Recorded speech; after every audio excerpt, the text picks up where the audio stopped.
Aujourd'hui, on va voir comment organiser et planifier ses révisions avant l'examen du DCG, notamment grâce au planning de révision. Avant que je me lance dans le vif du sujet, n'hésitez pas à vous abonner, on est déjà 500 dans la chaîne, ça va super vite et je tenais à vous en remercier. Donc voilà, merci beaucoup. Alors je sais que c'est pas évident, on est déjà en janvier. Donc il y a eu septembre, octobre, novembre, décembre. Donc voilà, on est en janvier, les examens approchent à vive allure. Et je sais que c'est pas évident pour vous, moi je suis passé par là, donc voilà, je sais ce que ça fait et voilà, je sais que souvent on va avoir tendance à stresser, à paniquer, etc., ne pas savoir comment s'organiser pour ces révisions. Et du coup, voilà, comme je suis passé par là, je me suis dit que j'allais vous faire une vidéo pour vous donner des conseils pour organiser vos révisions à l'approche des examens. Créer son planning de révision, ça va être hyper important. Alors moi, j'ai commencé à le faire qu'en troisième année de DCG. Alors ne me demandez pas pourquoi je ne l'avais pas fait en première et en deuxième année. Je pensais que ça ne servait à rien, mais en réalité c'est hyper efficace et je m'en suis rendu compte en fait en troisième année. Donc je vais vous expliquer pourquoi ça va être important. Déjà, ce qu'il faut savoir, c'est que quand vous allez essayer de réviser avant vos examens, vous allez devoir réviser tout le programme de l'année sur une très courte période. Donc ça va être très dur à gérer et c'est pour ça que le planning de révision il va être hyper intéressant. Déjà, vous allez pouvoir vérifier que vous arrivez à placer tout le programme de l'année sur la période que vous vous êtes fixé. Par exemple, ça peut être 3 ou 4 semaines. Et puis le planning de révision, ça va être aussi très intéressant parce que ça va vous imposer une discipline. Vous allez devoir respecter ce que vous vous êtes fixé. Quand vous allez être dans votre phase de révision, vous ne devez pas déplacer au lendemain ce que vous n'avez pas réussi à faire dans la journée. Quand vous n'avez pas de planning de révision, ça va être beaucoup plus simple de décaler au lendemain parce que vous n'avez pas tout planifié et que dans votre tête, en fait, c'est un peu brouillon. Donc vous dites, ok, pas de souci, c'est bon, je le décale au lendemain. Alors que si vous faites un planning de révision, en fait, si vous décalez au lendemain, ça va s'accumuler sur le travail que vous êtes fixé dans votre planning et du coup, en fait, vous allez essayer d'éviter ça et c'est ce que je vous conseille de faire. Il faut à tout prix éviter de décaler au lendemain. Si vous avez du mal à rester concentré, essayez de déterminer en fait tout ce qui vous déconcentre et essayez de vous mettre dans les meilleures conditions. Donc si vous avez tendance à être trop sur votre téléphone, pensez à l'éteindre. Avant que je vous montre mon planning de révision et que je vous explique comment je l'ai organisé, comment je l'ai structuré, je tenais à vous donner plein de petits conseils pour vos révisions avant les examens. Premier conseil, vous devez réviser régulièrement pendant toute l'année. La période de révision avant l'examen ne doit pas être une période de découverte. Vous ne devez pas découvrir des chapitres avant l'examen. Alors je sais que ça paraît évident, mais on est nombreux à se dire bon voilà, je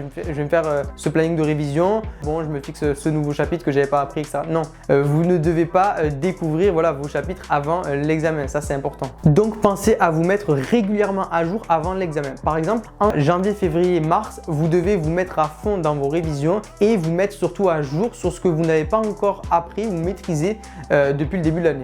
Apprendre régulièrement vos cours, ça va être très important dans toutes les matières, mais notamment dans des matières où il va y avoir beaucoup de choses à apprendre, notamment le droit. Donc le droit, tout simplement, si vous y prenez à la dernière minute, c'est pas possible. Vous pouvez pas apprendre 300 pages en un mois. Tout simplement, votre cerveau, il va surchauffer. Deuxième conseil, ça va être de faire des fiches. Faire des fiches, ça va être très important. Donc moi, ce que je vous conseille, c'est de faire des fiches régulièrement aussi pendant toute l'année. Et après, à vous de voir dans quelle matière vous voulez faire des fiches. Moi, personnellement, j'ai pas fait des fiches dans toutes les matières. J'ai préféré faire des fiches plutôt dans les matières techniques. Donc les matières techniques, ça va être plutôt de la finance, de la fiscalité, du contrôle de gestion, de la compta, SIG aussi. Donc dans ces matières très techniques, moi personnellement, j'ai préféré faire des fiches. Parce que dans ces matières, vous allez utiliser des outils et des procédés. Moi, je le vois comme ça. Donc en fait, ces outils et ces procédés, j'ai préféré les mettre en avant parce que pour moi, c'était très important dans ces matières techniques de maîtriser ça. Par exemple, en finance, ça va être des formules, des ratios, etc., etc.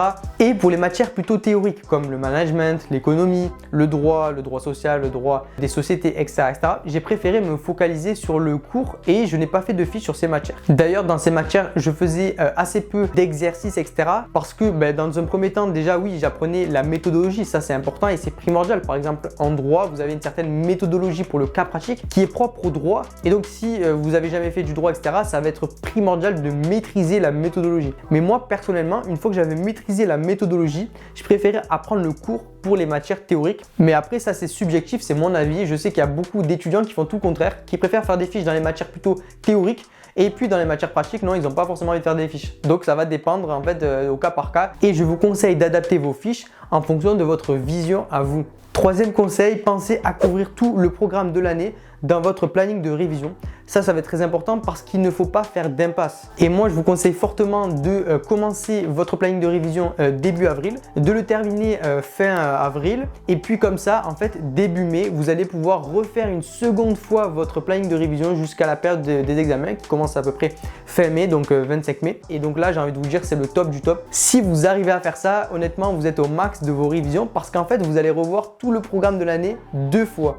Quatrième conseil très important, ça va être de connaître la charge de travail pour chaque matière et d'adapter votre planning de révision en fonction. Tout simplement, vous allez devoir déterminer quelles sont les matières qui vous prennent le plus de temps. Moi, par exemple, le droit, c'était une matière qui me prenait énormément de temps. Donc, j'ai dû adapter mon planning en fonction et en fait, j'adaptais mon planning en fonction de la taille du chapitre. Si le chapitre de droit faisait entre 8 et 10 pages, j'essayais de le faire en une seule journée. Si par contre, il faisait 12, 13, 14, 15 pages, en fait, je l'étalais sur 2 jours pour que ça soit plus équilibré. Cinquième conseil, vous pouvez utiliser un code couleur dans votre planning de révision. Là, ça va être plutôt facultatif, mais ça peut être intéressant de le faire. Vous pouvez utiliser par exemple des couleurs par chapitre ou par difficulté. Donc, plus la difficulté va être élevée, plus en fait, vous allez utiliser telle couleur par exemple. Et donc ça va permettre de visualiser et d'avoir une meilleure approche sur votre planning de révision. Sixième conseil, ça va être de faire des sujets d'examen. Ça va être très important, mais moi, personnellement, je ne faisais pas des sujets d'examen dans toutes les matières. Personnellement, je préférais cibler les matières plutôt pratiques. Donc, comme je vous l'ai dit, le contrôle de gestion, la finance,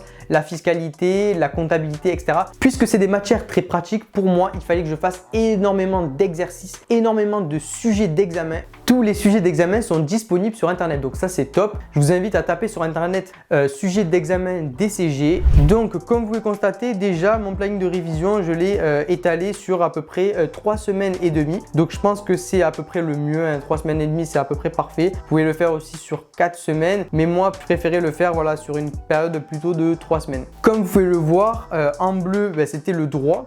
Donc en fait, ce que je faisais, c'était que, comme je vous l'ai dit, je faisais un chapitre de droit par jour. Et en fait, je le plaçais le matin. Donc toute la matinée, c'était dédié au droit et je me donnais à fond pour essayer d'apprendre le chapitre en une seule journée. Après, le chapitre, s'il était trop long et qu'il faisait 12, 13, 14 pages, je l'étalais sur 2 jours. Donc là, par exemple, le 15 et le 16 avril, vous pouvez voir que en fait, les 2 jours, ils étaient dédiés au chapitre 7 de droit parce que il était trop long. Vous pouvez aussi constater qu'il y a énormément d'heures de conduite. Donc à cette période, je passais beaucoup d'heures de conduite, donc j'ai dû les placer sur mon planning de révision. Et d'ailleurs, c'est intéressant parce que vous pouvez faire pareil pour vos heures de sortie, si vous faites du sport, si vous avez des activités, etc. Je vous invite à les placer sur votre planning, comme ça vous adaptez votre planning de révision en fonction de vos sorties, etc. Ensuite, l'après-midi, je faisais du contrôle de gestion. Comme vous pouvez le constater, en fait, je fichais aussi mes chapitres parce qu'en fait, ce que je m'étais dit, c'est que j'avais pas encore fait toutes les fiches de tous les chapitres. Donc, je me suis dit que j'allais faire tous les exercices du chapitre et autant en fait faire la fiche en même temps. Ça pourrait me servir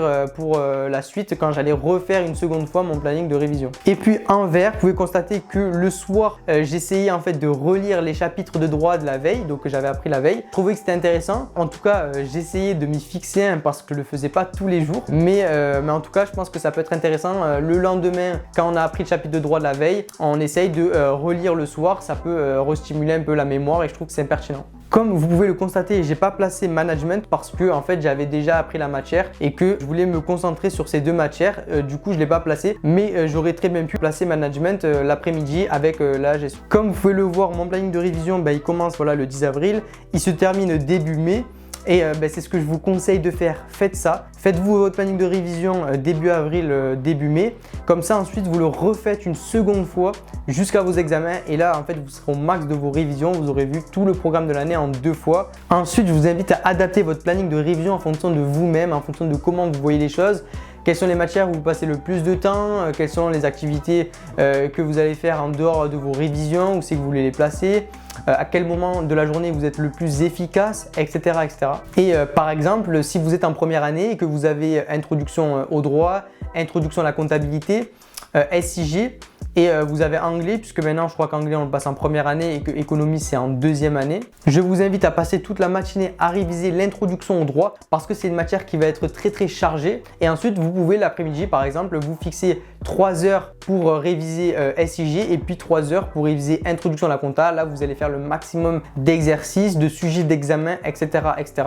Et ensuite, vous pouvez vous fixer par exemple 2 heures pour revoir l'anglais, revoir la méthodologie en anglais, le vocabulaire, les mots de liaison, ça c'est important. Mais j'essaierai de vous faire une vidéo pour vous donner un petit peu mes conseils en anglais parce que j'ai reçu beaucoup de messages pour me dire voilà comment tu me conseilles de faire pour l'anglais, etc. Est-ce qu'il y a des techniques, etc.